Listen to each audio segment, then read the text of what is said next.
मित्रांनो नमस्कार. पारू या मालिकेच्या आजच्या भागामध्ये आपण बघणार आहोत. आता प्रियाने प्लॅनिंग करून तर पारूला घरी बोलवलेलं असतं. त्यानंतर सुवासिनींना जेवू घालता अहिल्या मात्र त्यांना नाईलाजाने त्यांची ओटी वगैरे भरत असते. आता पारूला तर काय ते गुरुवारचं वाण तिला सासूच्या हाताने मिळालेलं तर असतंच. त्यानंतर त्यांचे जेवण झाल्यावर त्या घरी निघण्यासाठी जात असता. प्रिया मात्र पारूसोबतच बाहेर जाते. पारू तर डायरेक्टली प्रियाचे आभारच मानू लागते की खरं तर प्रिया मॅडम तुमच्यामुळेच मला माझ्या आज सासूच्या हाताने वाण मिळाला आहे. माझा ना खरंच गुरुवारचा उपवास आता पूर्ण झाला आहे. त्यानंतर मग प्रिया म्हणू लागते, अगं असं कसं, माझे कशाला आभार मानते, तू पण या घरातली मोठी सून आहे ना, तुला हक्काचं मी फक्त मिळवून दिलं, बाकी काहीच नाही. त्यानंतर पारूला तर रडायला येतं. त्यानंतर ती घरी जाण्यासाठी निघत असते. प्रिया मात्र घरात परत आल्यानंतर अहिल्या तिला थांबवते आणि म्हणू लागते, प्रिया तू जे आज काही केलं आहे ना ते मला अजिबातच आवडलेलं नाही. त्यावेळी प्रिया तर घाबरूनच जाते. त्यावेळी अहिल्या म्हणू लागते, आज ना तू माझा विश्वास डगमगला आहे, कारण की म्हणजे काय मला या घरामध्ये मानच नाही आहे का. त्यावेळी प्रिया म्हणू लागते, अहो आई तसं नाही, तुम्ही कशाला हे सगळं बोलताय. पण त्यावेळी अहिल्या तर प्रियावर जास्तच भडकते. त्यावेळी श्रीकांत येतो आणि प्रियाला खुणावतो. त्यावेळी अहिल्या तिथनं निघून जाते. प्रियाही मात्र हसतच सगळं सहन करून तिथनं निघून जात असते. दुसरीकडं आदित्य ऑफिसमधून घरी जात असतो. पारू पण मात्र बंगल्यावरून घरी जात असते. त्यावेळी पारू म्हणू लागते की आदित्य सर आज मी ना खूप खुश आहे. त्यावेळी आदित्य म्हणतो, पारू तू एरवी तर खुश राहतीस ग, पण आज का स्पेशल काय आहे. त्यावेळी पारू सांगू लागते, आदित्य सर आज चक्क देवी आहे ना त्यांच्या स्वतःच्या हाताने मला सुवासिन म्हणून जीव पण घातला आणि माझी ओटी पण भरली आहे. आता पारू हे सगळं आदित्यला सांगू लागते. त्यावेळी पारू सांगू लागते, आदित्य सर मी आज आपल्या स्वतःच्या घरामध्ये जाऊन जेवण केलं आहे. त्यावेळी आदित्यही खूप खुश होऊन जातं. पण त्यावेळी पारू म्हणू लागते, आदित्य सर चला आता आपल्याला उद्याच्या कार्यक्रमाची पण तयारी करायची आहे ना. त्यावेळी आदित्य म्हणतो हो, पण आदित्य थोडा तिथं सॅड होतो कारण तो म्हणू लागतो, पारू आई उद्या येईल ना गं. त्यावेळी पारू म्हणू लागतो, हो आदित्य सर तुम्ही काळजीच करू नका, आई पण येईल, तुमची आई पण तिथे राहील आणि तुमची बायको पण मात्र तिथेच राहील. मी काय करते आता उद्या पटपट पेपर लिहून घेते आणि मग तिकडे येते. त्यावर आदित्य हसून हो म्हणत असतो.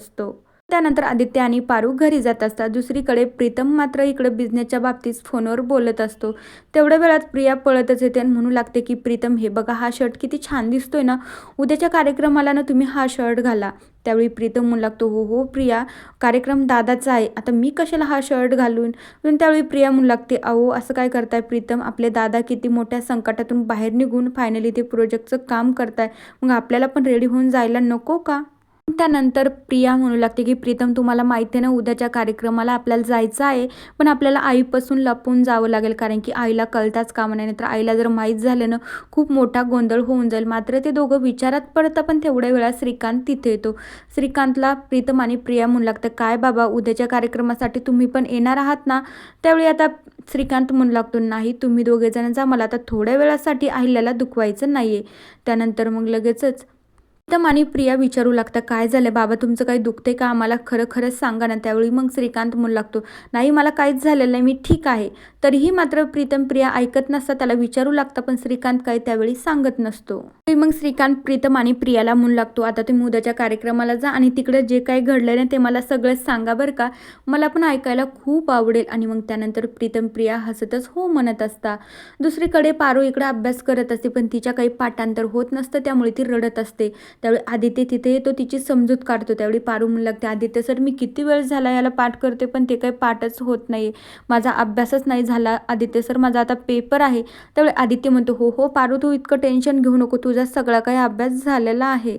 त्यानंतर आदित्य पारूला म्हणू लागतो, पारू तू नको काळजी करू, आता उद्या पेपरला गेलीस ना डोळे बंद करून सगळे काही व्यवस्थितपणे विचार करून घ्यायचा आणि मग नंतर पेपर सोडायचा. बघ तू उद्या कसा पेपर सोडवतीस आणि कसा टॉपमध्ये नंबर आणतीस, मला माहिती आहे तुझा सगळा काही अभ्यास झालेला आहे. पण पारू मात्र ऐकायला तयारच नसते. आदितीला शांत करतो आदित्य आणि मग त्यानंतर तिला जवळ घेऊन शांतच बसायला सांगत असतो.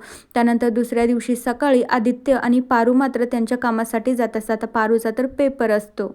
पारून आदित्यसाठी छान असा शर्ट आणलेला असतो. त्यावेळी पारू म्हणू लागते, आदित्य सर खूप छान दिसतोय तुम्हाला शर्ट. त्यावेळी आदित्य म्हणतो, पारू खरं सांग इतके पैसे कुठून आले आहे. त्यावेळी पारू म्हणू लागते, आदित्य सर आजच्या दिवशी नाही पैशाचं काहीच विचारायचं नाही बरं का. आणि मग त्यानंतर पारू स्वतःहून सांगते की मी ना टिफिनच्या याच्यातून पैसे काढले आणि मग त्याच्यामधून तुमच्यासाठी हा शर्ट घेतला आहे.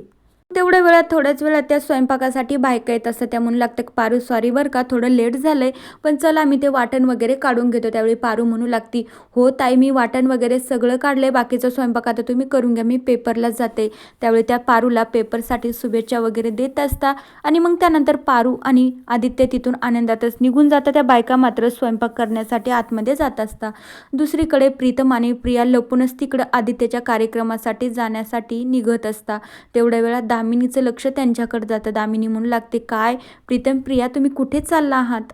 तेवढ्या वेळात दामिनी म्हणू लागते, काय मला चांगलंच माहिती आहे तुम्ही त्या आदित्यच्या कार्यक्रमासाठी चालला आहात ना वहिनी, आता तुम्ही यांना ना जाम विचारा बरं का. पण त्यावेळी अहिल्या म्हणू लागते, दामिनी तुला ना सतत ना अशी मधी मधी बोलायची सवयच होऊन गेली आहे. ते माहिती का कुठंतरी बाहेर चालले असतील, ते तिकडं जाणार नाहीत, माझा शब्द प्लीज डावलणार नाही. आणि तुझं काय गं, मी तुला सांगितलं आहे ना आपल्या घरामधून त्या कार्यक्रमासाठी कुणीच जाणार नाही. त्यावेळी दामिनीला तर धक्काच बसतो आणि प्रिया आणि प्रीतम तर शांत तिथेच उभे राहता. तेवढ्या वेळामध्ये दिशा म्हणू लागते, काय न्यू सासू माम, तुम्हीच बोलत आहात फक्त, हे दोघांच्या तोंडामधून अजून कुठे निघाले की ते बाहेर चालले आहेत म्हणून, त्यांना पण विचारून घ्या. पण तेवढ्या वेळात श्रीकांत तिथे येतो. आता श्रीकांतने मस्तपैकी प्लॅन केलेला असतो. श्रीकांत म्हणू लागतो, काय तुम्ही अजून गेला नाहीत का? त्यावेळी मग प्रीतम म्हणू लागतो, बाबा आम्ही निघालोच होतो पण या दामिनी काकूमुळे. पण त्यावेळी दामिनी म्हणू लागते की दादासाहेब तुम्हाला माहिती आहे का हे कुठं चाललंय? तर त्या आदित्यच्या कार्यक्रमासाठी ते तिकडंच जात आहे. त्यावेळी श्रीकांत तर दामिनीवर खूपच चिडतो, काय ग दामिनी तुझं नेहमीच काय ग तेच, तुला ना आत्ताच अहिल्याने सांगितलं आहे ना आपल्या घरामधून कुणीच त्या कार्यक्रमासाठी जाणार नाही. आणि मग त्यावेळी दामिनी म्हणते की दादासाहेब मग हे कुठे चालले तुम्हाला माहिती आहे का? त्यावेळी मग श्रीकांत सांगू लागतो, त्यांना काय विचारायचं, मलाच माहिती आहे ना ते कुठे चाललेत, माझं काही मेडिकल वगैरे आणि रंग संपले आहेत त्याच्यामुळेच मी त्यांना पाठवत आहे. त्यानंतर अहिल्या पण ठीक आहे म्हणत असते. त्यानंतर अहिल्या सांगू लागते की श्रीकांत मला खूप महत्त्वाच्या मीटिंगसाठी बाहेर जायचं आहे. आणि मग ती प्रिया आणि प्रीतमला सांगत असते, यांचं सामान घेऊन लवकर घरी या बरं का. त्यावेळी प्रीतम आणि प्रिया हो म्हणत असता. त्यावेळी मग अहिल्या निघून गेल्यावर श्रीकांत यांना इशारा करतो की तुम्ही पण जा. त्यानंतर प्रिया आणि प्रीतम ही जात असता. पण ती दिशा आणि दामिनी मात्र विचारातच पडत असता. त्यावेळी दामिनी आणि दिशा बोलू लागतात. त्यावेळी दिशा म्हणू लागते की खरंच एक सासूमाम, मला तर ना त्या आदित्यच्या कार्यक्रमामध्ये ना काहीच इंटरेस्ट नाही, पण आपल्या घरातलं कुणीच जाणार नाही ना, मी मात्र नक्की जाणार आणि त्याचा तर सगळा दिवस ना मी खराब करूनच घरी येणार आहे. आणि मग त्यानंतर ती हसू लागते. दुसरीकडे पारूचा जिथे पेपर असतो त्याच ठिकाणी आदित्य आणि पारू पोहोचलेले असतात. त्यानंतर आदित्य मात्र पारूला गिफ्ट म्हणून अहिल्याने दिलेला तो पेन देत असतो. त्यावेळी पारू म्हणू लागते, काय आदित्य सर चक्क आज माझ्यासाठी गिफ्ट? त्यावेळी आदित्य म्हणतो, पारू ह्या पेननं छान असा पेपर सोडव आणि लवकरात लवकर तिकडे ये. त्यानंतर पारू म्हणू लागते, हो आदित्य सर मी नक्कीच येईल, पण दिव्याई पण कार्यक्रमामध्ये नक्की येईल बरं का, त्यांचा मान ठेवा आणि त्यांच्याच हाताने उद्घाटन करा बरं का. त्यावेळी आदित्य म्हणतो, माझी पण हीच इच्छा आहे ग पारू. त्यानंतर मग आदित्य पारूला ऑल द बेस्ट वगैरे करून तिथनं निघत असतो. मित्रांनो बघूया उद्याच्या भागामध्ये काय होतंय. तोपर्यंत या मालिकेच्या पुढील भागांच्या अपडेट्ससाठी आपल्या चॅनलला नक्की सबस्क्राईब करा. So bye.